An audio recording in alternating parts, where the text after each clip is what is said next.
Good morning, degenerates, and welcome to another episode of Boring Crypto IO, place where I read you the boring crypto news every morning, Monday through Friday, when I'm not on vacation, just so you don't have to.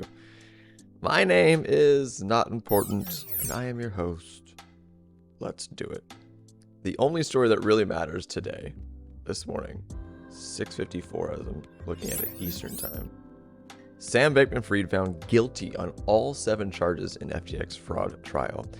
See you later, bye. Don't collect, go straight to jail. Done and done. So we'll see what that's all about. Remember, this guy said he was innocent of all charges. Obviously not, dude. Next. Ripple to power Georgia's central bank digital currency and digital lari. And last but not least, Michael Saylor, unprecedented demand is set to 10x Bitcoin. If Bitcoin 10x's, guys, from where we're at right now, this next bull cycle is going to melt even. I'm looking at my lady, and she distracted me. It's going to melt even the steel face of the Statue of Liberty. This will be insane. I'm all for it. I mean, I don't want to get too excited and overshoot and not get out in time and, et cetera, et cetera. But a 10x in Bitcoin would blow this market wide open for this next cycle. And I'm here for it. Anyways, to the market, guys. Right now, we've had a pullback. Current market cap right now at 1.27 trillion, down 2.9% from yesterday. Bitcoin dominant sitting at 52.6. ETH dominant just ticking below 17 at 16.9, and GUI is at 18. Each transaction still sitting at 70s for the Fear and Greed Index, so even though we're trending down right now. Everything's kind of rolled over. I briefly browsed through the projects that I'm watching. Everything's, like I said, rolling over just a little bit, finding support. Not too bad. We'll see if it continues to move lower or if we're going to get a bounce. But let's get through that top 100 and see if there are any outliers. The biggest outlier I see right now is going to be your Solana, down 11% from yesterday. Still sitting at 17.45 for the week. Is this a good entry? Possibly. I don't hold any Solana. I know it's the talk of the town right now because of how much it's pumped. I don't know. Maybe we'll start taking a look at Solana. Who knows? Let me know if you want me to watch Solana. Comments down below. Cardano, on the other hand, pumped really hard yesterday, up 10.9 for the week, 11.15 for the week now that it just changed, and up 2.58 on the day. Any other bigger outliers? 4s, 3s, mostly to the downside. We've got ICP down 5.69 for the day. Aptos down 7.49 for the day. 5.18 to the downside for Aave. Arbitrum down 6% on the day. Injective. It was time for a correction, guys. I'm gonna say it. I love Injective. I'm a huge Injective bull. I'm holding a good amount of Injective. But we're getting a bit of a pullback, 8% to the downside for the day. This might be a good entry. We'll look at it. Quant down 5.41 on the day. The graph down 8.56. Stacks down 5.61. Algo down 5.6. Render down 10.59. That's a big rollover. Axie Infinity down 5%. Phantom down 5.84. Synthetics down 5.1. Flow down almost 9%. Trust Wallet's pumping though. Look at that rocket ship. Trust Wallet up 7.54 on the day, 15.91 on the week. CFX down hard, 11.12. Roll over to the downside.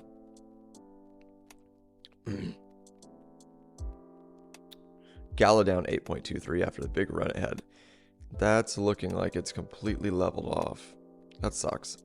I'm not in Gala, but it looked like it was going to come back. Who knows? Keep an eye on it. Zcash down 6.16, Pepe down 8.97, Sui down 7.27, ETH DYDX down 7.6, Woo down 7.79, Nexo, that's a nice healthy looking chart, guys. Up 2%. I'm just looking at this compared to the entire market of all these weird dips and rides. That nice, slow, steady climb. Compound down 6.59. And that's it for your top 100, guys. Let's look at Bitcoin 4 hour. All right. So I did do a video yesterday, but last time I left you, I said this is the pattern in play. We did get a breakout. We did roll over and get a retest, and it looked like we were going to bounce, and I was hoping for it. It was looking bullish, but we just rolled over on this support of 34,544. Now, there is a mini support here right around 34,164, and it looks like that's what we're bouncing off of. That was support here, here, here, here, and here again, and we're right at it. If this rolls over, I wouldn't be surprised if we get down to that 33,642. If that rolls over, the level's 33,033. If we lose 33,033, I've got to say, I know I've got some levels in here, but if we lose 33,033, I think we're rolling down pretty much to 30 grand again. We'll get our little dumb Bart Simpson pattern. But again, guys, 30 grand is not a bad place. We've just had this crazy run up. Remember, we were trying forever to break 28K. So if we get a bounce at 30K and continue moving in a nice steady uptrend from there, I would not be upset. I wouldn't be freaking out, but it's just something to be ready for. Also, look for us to bounce off of this little mini support right here. And if we move the upside again, look for rejection off of 34,544 to get a continuation to the downside.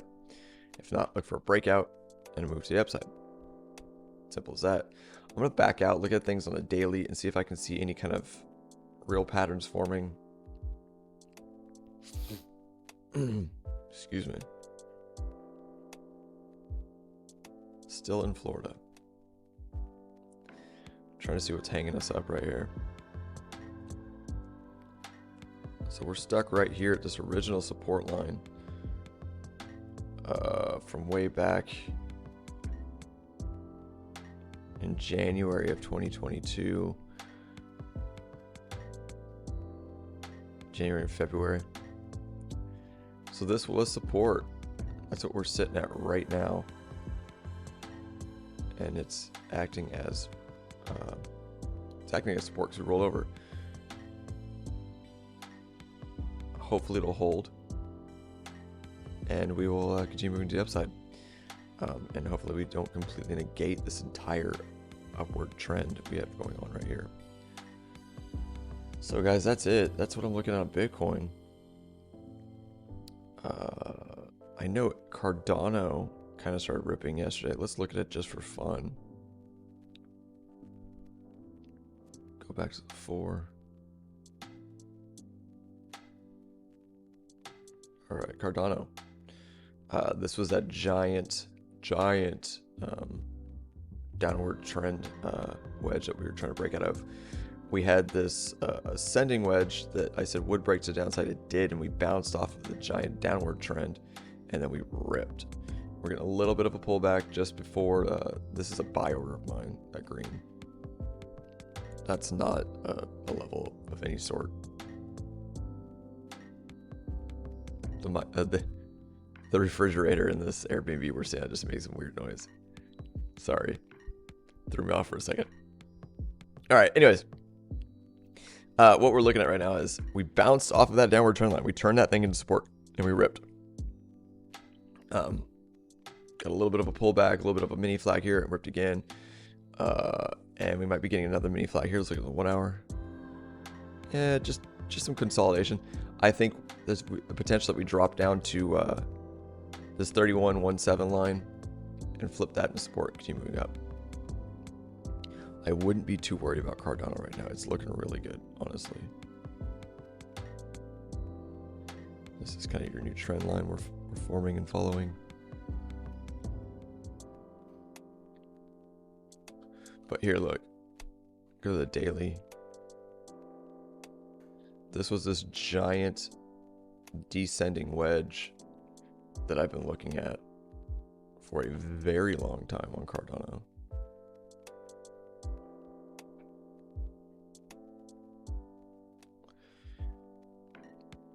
Ever since back in May of 2022, this has been our downward action, and we just broke out and we retested it and turned it into support.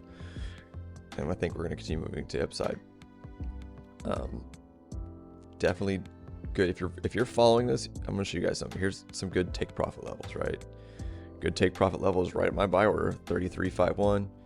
I see another one here, probably around 37.25. Probably another one right here, 45.83. And then about 60 cents, probably psychological level. And then up here. Now, if we break this 68, whatever, we'll call it 70. Just, I'm using the top of this wick on the daily, but if we break this, I think we're going to races. But we've got a ways to go. But we've finally broken out of this, and it's holding. So keep your eye on it, like I usually say.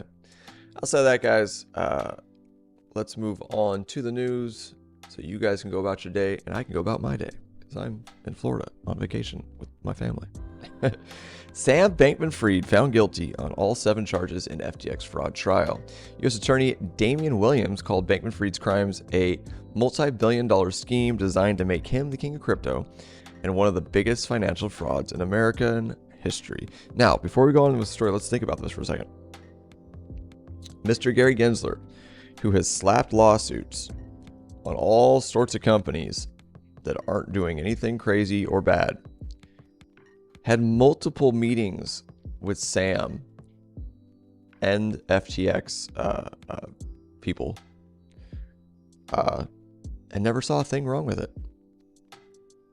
He shut down library, slapped a lawsuit on XRP, slapped a lawsuit on Coinbase, going after the entire crypto market, while FTX and him were all hanging out, shaking hands, and doing whatever. Maybe snorting Adderall, who knows? My point, this guy's a smart guy, the sheriff of crypto he's trying to be, and he didn't see this nonsense going on. Bull fucking shit. So, former FTX CEO Sam Bankman-Fried was found guilty on all 7 charges by a jury in his criminal trial in New York after about 4 hours of deliberation, which isn't that long. Bankman-Fried was found guilty on 2 counts of wire fraud, 2 counts of wire fraud, a conspiracy, 1 count of securities fraud, 1 count of commodities fraud conspiracy, and 1 count of money laundering conspiracy. Cordy's trying not to sneeze. He will return to court for sentencing by New York District Judge Lewis Kaplan on March 28th, 2024. Government prosecutors will recommend a sentence, but Judge Kaplan will have the final say. Bankman-Fried's crimes each carry a maximum sentence of between 5 and 20 years in prison, with the wire fraud conspiracy, money laundering conspiracy to carry a maximum of 20-year sentence. In a press conference outside of the court, New York Southern District U.S. Attorney Damian Williams called Bankman-Fried's crime a multi-billion-dollar scheme designed to make him the king of crypto and one of the biggest financial frauds in American history. Bankman-Fried's attorney, Mark Cohen, said in a statement, "We respect the jury's decision, but we are very disappointed with the result. Mr. Bankman-Fried maintains his innocence and will continue to vigorously fight the charges against him." What the F ever.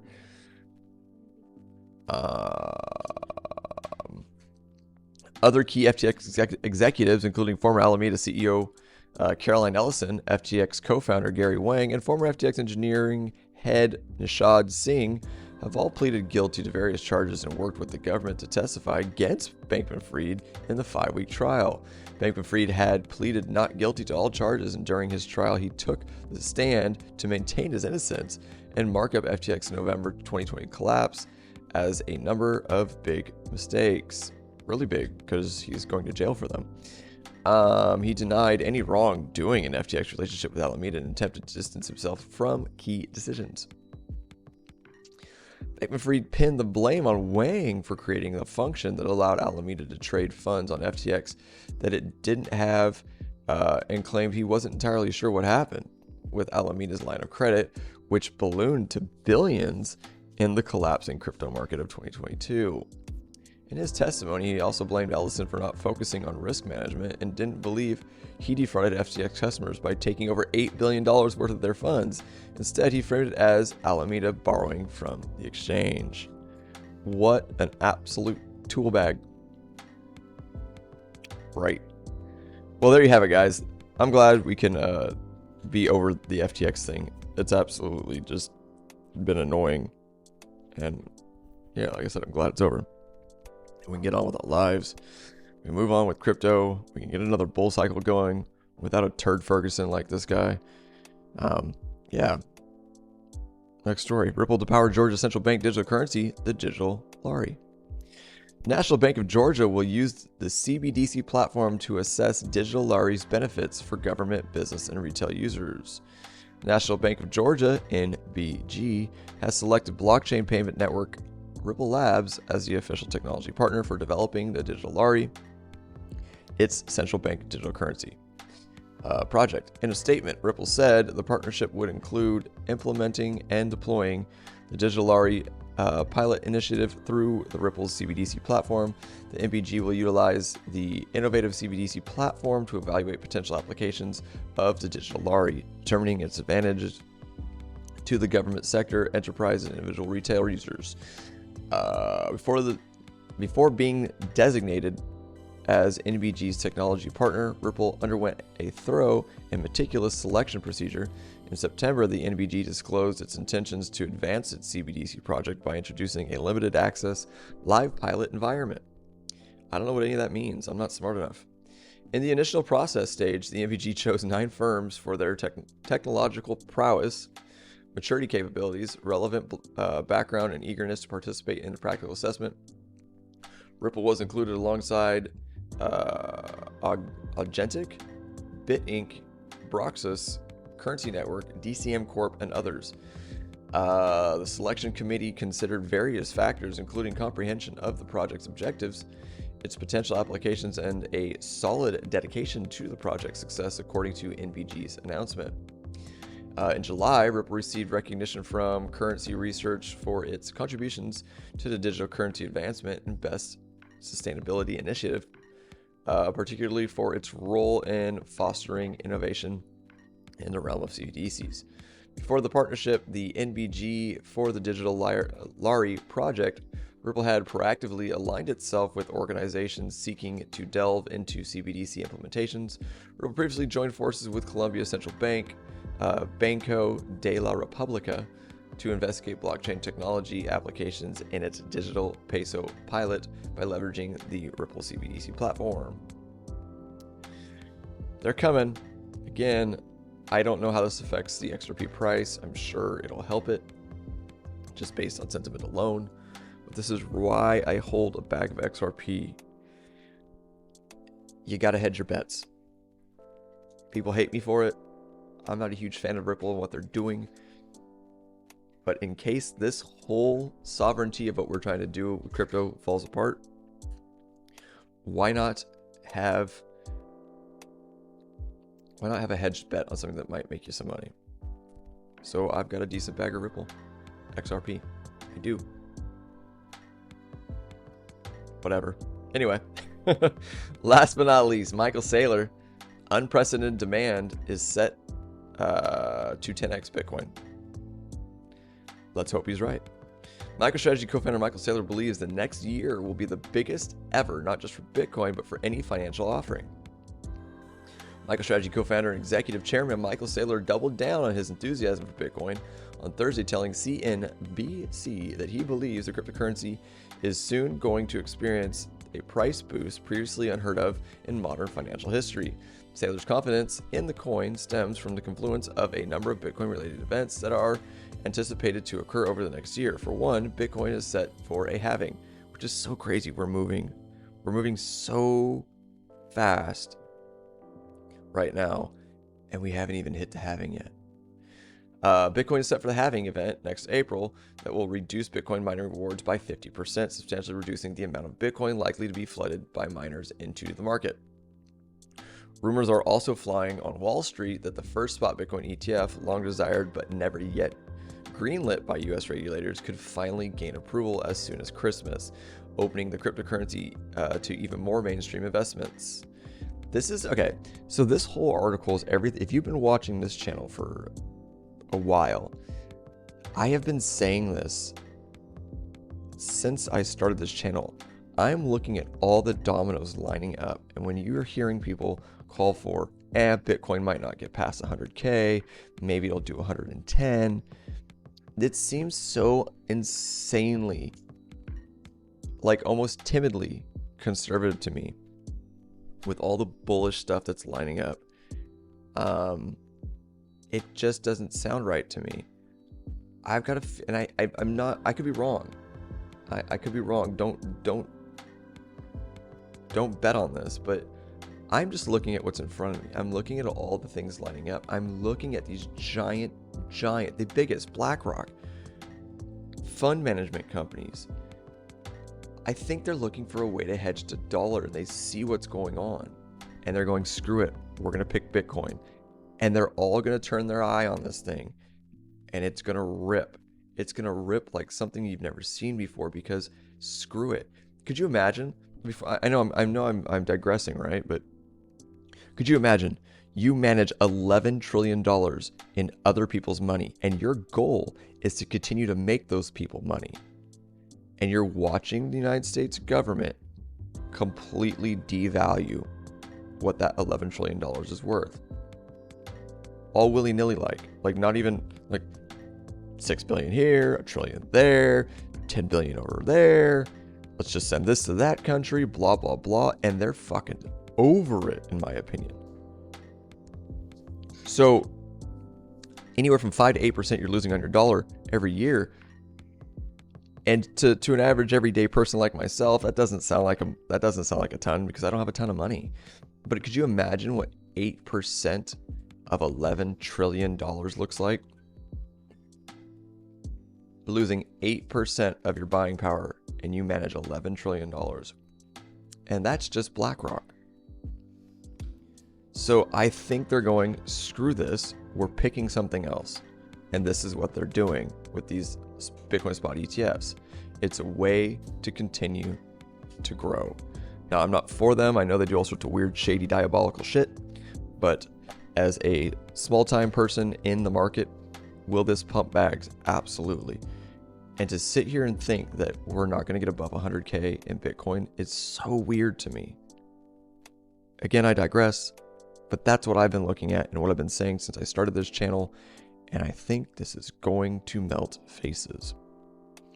So, in quotes, you're going to see $12 billion of natural selling per year converted into $6 billion of natural selling a year at the same time as things like spot Bitcoin ETFs increase the demand for Bitcoin, Saylor said, of the near term Bitcoin climate. So that's why all of us are fairly bullish over the next 12 months. Demand's going to increase, supply is going to contract, and this is fairly unprecedented in the history of Wall Street. This small little sentence right here. Over the next 12 months, demand is going to increase and supply is going to contract. That's it. That's basic economics, guys. Without sounding dumb and lame, supply and demand. There will be less of something and more demand for it. What does that do? That causes the prices of it to go up. Fucking weird. Anyway, Saylor went on to further elaborate on his belief that as a major financial institutions expand their investment in Bitcoin, centralized institutions will stabilize not only Bitcoin itself, but the crypto industry as a whole. Again, this is also why I kind of feel like this is the last one. This little paragraph right here. I could be wrong. It'd be fun if I'm not, or if I am, because we could do this again all over in 4 years. Let's go. But I think this might be the last big, crazy bull run, because I think once this financial these giant financial institutional whales and money and TradFi gets in, they don't want the volatility, because it means it's there's a million reasons why they don't want it, but my point is they don't want volatility, so they're going to stomp this thing. They're going to stomp it hard. It's going to rip, and then they're going to stomp it. It's going to rip, they're going to make their money, and then they're going to fucking tie it up. Bitcoin itself, but the crypto industry as a whole, further boosting Bitcoin's price. When banks on Wall Street are responsible custodians are managing Bitcoin, and the industry takes its eyes away from all the shiny little tokens that have distracted and demolished shareholder value, I think the industry moves to the next level and we 10x from here, said Saylor. Bitcoin has been riding high the last few weeks. Late last month, the coin surged over 11% to 31,000 on hype surrounding the likelihood of a spot Bitcoin ETF approval in the United States. Prices have continued to rise, peaking at 35,878 during the last week, a 2023 record per CoinGecko. The coin is sitting at 34,903, 34,234 as we speak right now. Earlier this week, investment research firm Bernstein, which previously dismissed Bitcoin's potential, predicted that given the real possibility of a spot Bitcoin ETF approval, the cryptocurrency could hit 150,000 by 2025. Yeah, or higher. Bitcoin reached its all-time high in November of 2021, briefly topping $69,000. There you have it, guys. Michael Saylor. Let's go to Bitcoin one last time, and I'll let you go home. Expand this. I am so sorry. Wasting y'all's time. Wasting it. Sorry. Yeah, we're hanging on to that last little baby support, guys.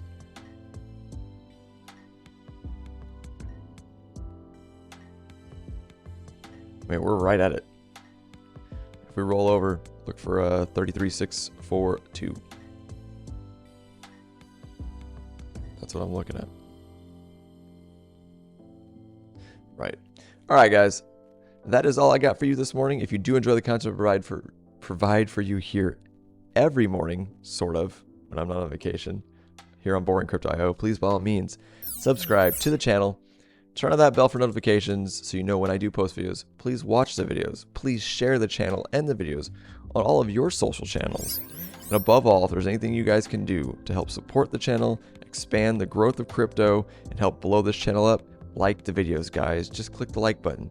That way more people can see this, more people can learn about crypto, and the whole crypto space as a whole can blow up. Besides that, I'll see you guys bright and early tomorrow morning. I am out of here.